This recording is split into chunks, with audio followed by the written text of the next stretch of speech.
I'm Josh Fiegelson. I was the campus rabbi at Northwestern at Hillel from 2005 to 2011. I'm also getting my PhD from Northwestern soon, we hope. By the time this airs, maybe. And I was an Evanston resident for 8 years.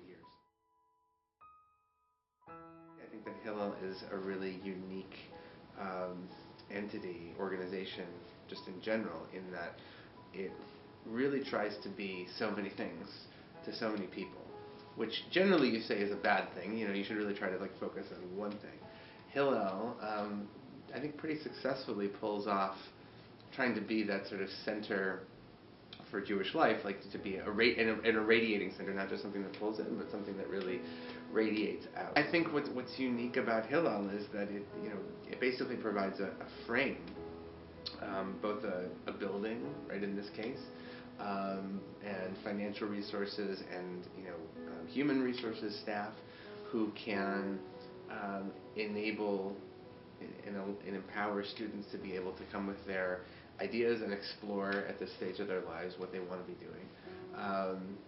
And not really with an agenda of trying to push anyone in any particular direction, but really trying to meet students where they're at.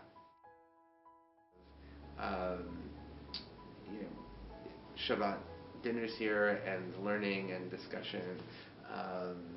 And then there's 1.5 million cups of coffee that have happened over the years that are also, some of those are really specific memories, and some of them are just sort of a general memory of, I think now, this summer I'm doing another wedding of a former student, and I think being able to see when you're in it, you don't realize it, but when you get a little perspective, you realize you really are very privileged to be invited into people's lives at this particular point in them, and then to be able to stay with them on that journey, for longer, which is really cool. There's a sort of paradoxical reality to having a building, and I think, to me, it's a lesson actually from the Torah itself, right? That the story in the Torah is that after the people leave Egypt and get the Torah at Mount Sinai, the next 20 chapters of Exodus are all about them building the Mishkan, building this facility, as it were, and the trick, though, is that it has to be a constant process of contribution, right? That you have to, that everybody has to continually contribute and feel a sense of ownership to that. And I think the danger with, the danger of having a building is that sometimes, you take it for granted. It's just there. And so you have to somehow open up the reality for students that, no, this is still yours to create. This is just an empty shell, right? And so I think that a lot of it comes about through relationships and through, at the end of the day, that's really what it's about. It's about establishing relationships with students and about then inviting them in and saying, we're here for you. Dream. Let's help you dream, and then let's help you make things happen.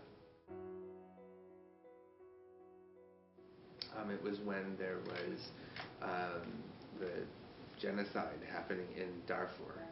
And I remember talking to a student who was very active in the Students Taking a Stand Against Genocide stand. And there was a big rally that was going to happen in Washington, D.C. That spring. I think it was 2006. And the student was saying, we really should. I would love for us to be able to go there, but I don't know how we're going to get there. And I made some phone calls, and we were able to basically come up with funding to hire 2 buses. And to me, that was one of the great. Number one, it was forming an incredible memory. It was showing up at a moment in history when it was really important to show up, and we were there with Elie Wiesel, and we were there with George Clooney, and everybody else, and tens of thousands of people.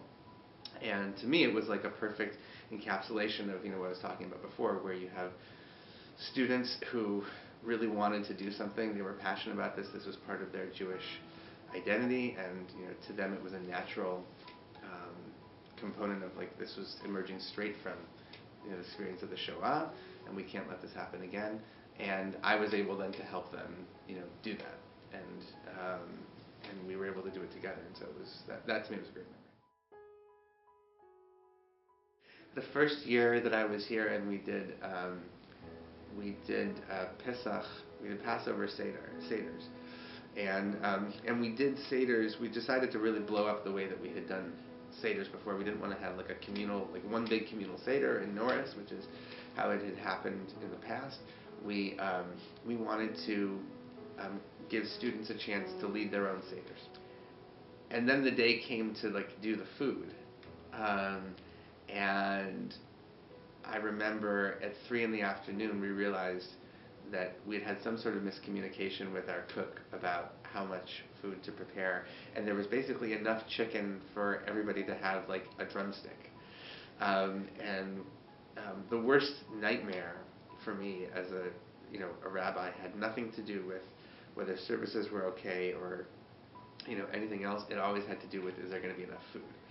It really shouldn't have been my job, but it was the thing that I was worried about the most, because if you run out of food, that's the thing people are going to remember. I raced to the Jewel on Howard, and I bought up every last kosher rotisserie chicken they had, and we were racing frantically, to try to put all this together and get it to everybody and get, put it in cars and take it to the places we needed to go.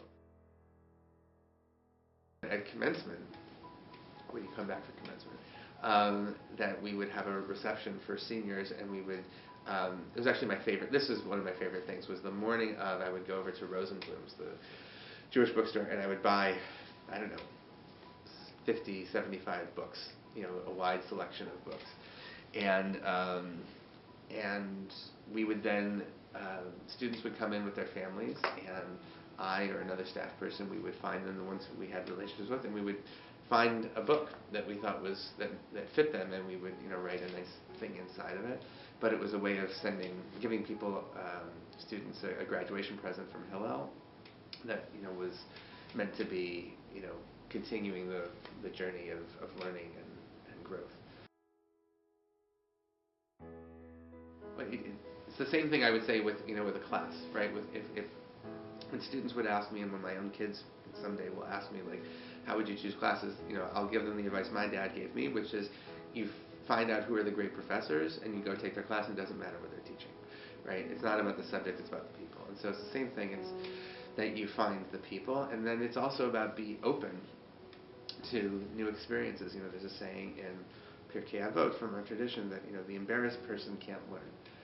If you're so caught up with I might fail at something, or I might not know the right thing to do or say or whatever, this is the place to try, right? And so when I was in college, the one time I was ever in a play was through Hillel, and two of the people in that play actually went on to Hollywood careers. And me, like, it was the one time I was ever in a play, but like, it's a great memory of mine, and I allowed myself to try. And I think that that's what Hillel can be for a lot of people. Go Cats!